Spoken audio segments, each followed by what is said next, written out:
Gracefully Broken is a song by Matt Redman, but also it is a good way to summarize the second reading that we just read from the second letter of Paul to the Corinthians. This great apostle, St. Paul, who wrote most of the New Testament, who opened so many Christian communities, who even saw the Lord on the way to Damascus, and then have experienced other revelations by Jesus himself.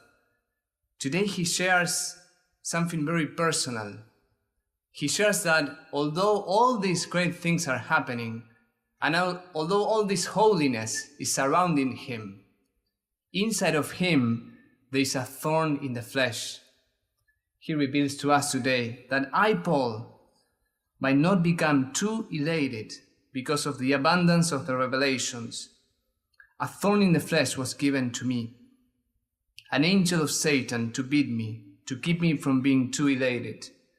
3 times I begged the Lord about this, that it might leave me, but he said to me, "My grace is sufficient for you, for power is made perfect in weakness."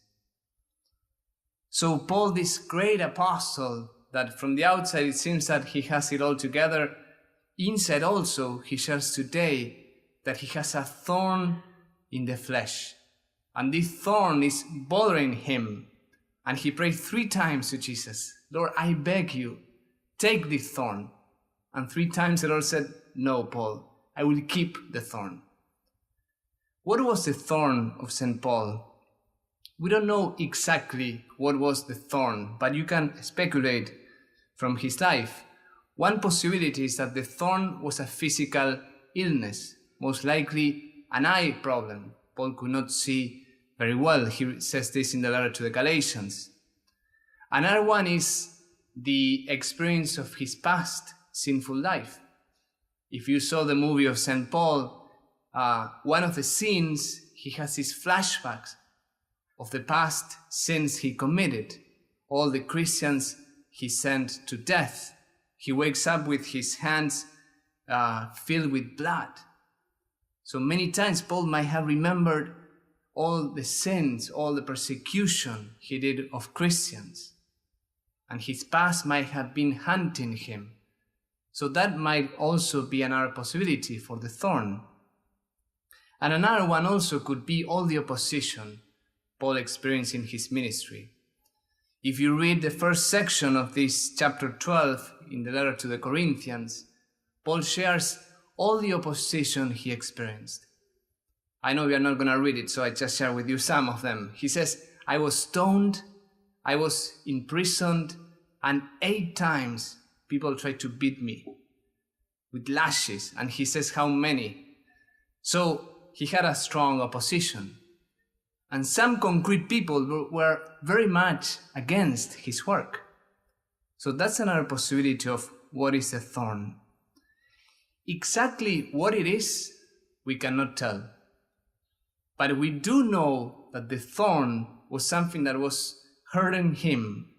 He was trying to get rid of it. And he was maybe praying to the Lord, "Lord, take away the thorn from me so I can be more free, more happy, more joyful in my ministry." So it was something that made him impotent, powerless. So why did Jesus say no to taking away the thorn? The first reason why Jesus said no is because of humility. Paul says that I may not become too elated because of the abundance of revelations. Jesus is keeping the thorn. Because I may not become too prideful, too puffed up with all this spiritual high that I am having, the Lord keeps the thorn. If you remember, Paul saw Jesus in the road to Damascus. But also then, in the first section of the letter of Paul to the Corinthians, chapter 12, he says, 14 years ago, I was taken up to the 3rd heaven. What is the 3rd heaven? I don't know, but it was a strong spiritual experience. So Paul was having all this success in his ministry, and all these spiritual experiences. But so he might stay humble, he might be reminded of his brokenness, of his humanity, the Lord keeps the thorn in his flesh. The second reason why Jesus might have kept the thorn is because of compassion. Whenever Paul found someone like him sharing the same thorn, he might have understood from within what is the experience of bearing that thorn. Whenever Paul in his ministry might have found someone who maybe had a sinful past, Paul might have been compassionate with him or with her because he knew what it meant to suffer in that way.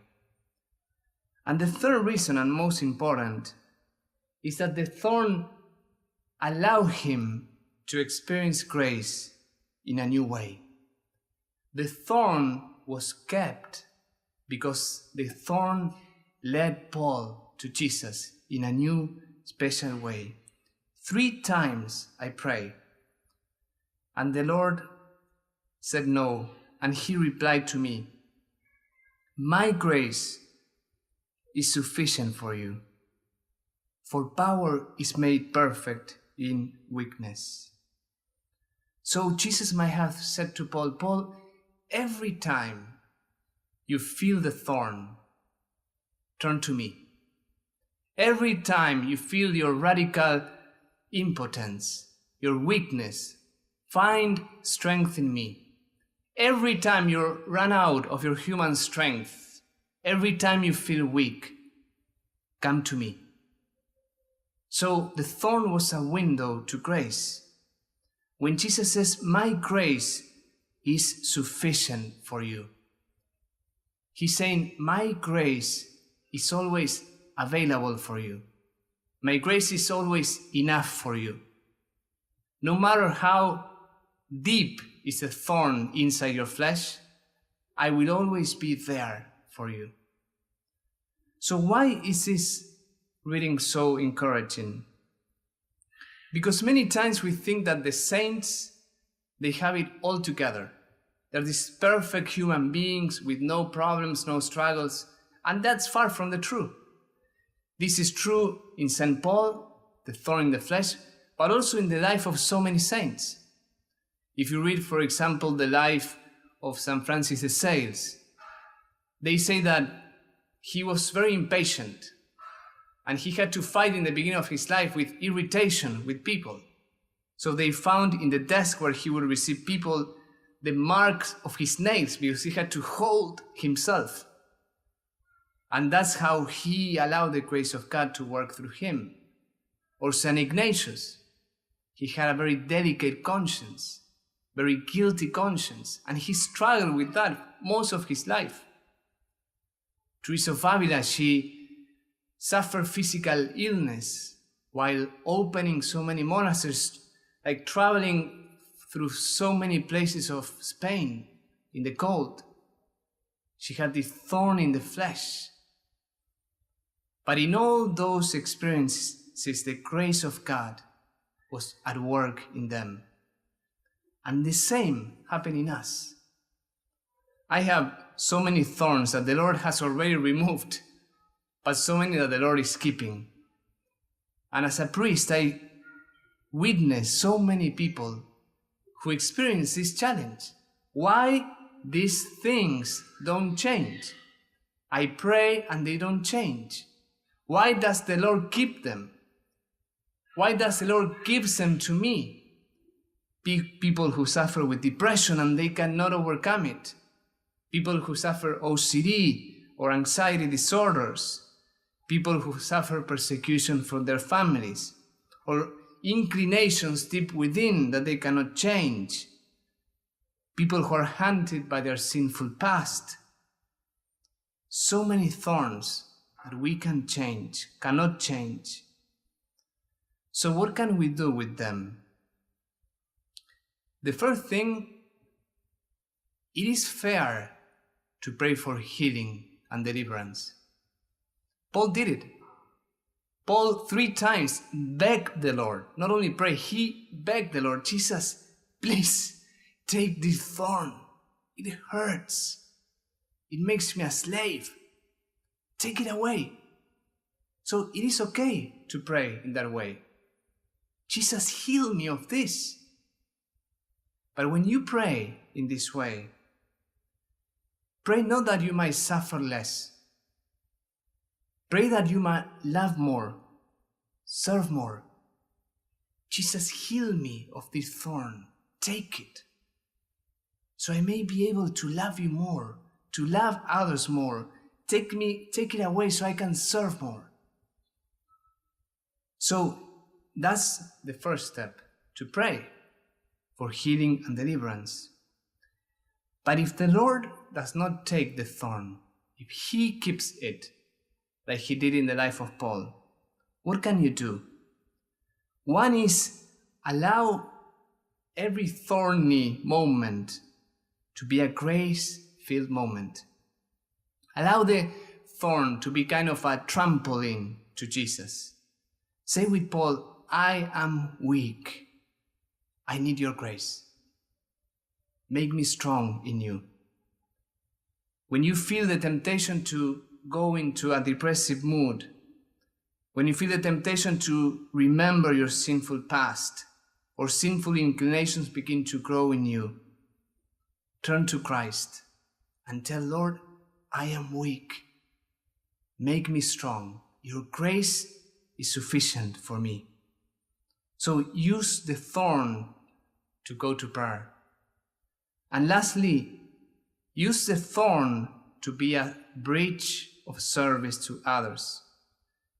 Maybe the Lord might not remove the thorn from your life, because that thorn might be an occasion of service, of compassion for other people who share the same thorn you share. And I know so many beautiful examples of this dynamic of service through the thorn. People who are alcoholics and help others recover from addictions. People who suffer OCD and help others who have experienced the same struggles, and so on and so forth. So allow the thorn to be a bridge of service. So this week, share your thorn with the Lord. Pray for healing and ask that if he keeps the thorn, it may be for the sake of love, the sake of prayer, the sake of grace, the sake of service. Paul experienced through the thorn a beautiful reality, that the Lord knew that he was broken. The Lord knew very well the struggle of Paul. The Lord knew very well what was the thorn and why he was keeping it. But also Paul experienced that although and through that thorn, through that brokenness, the Lord was loving him.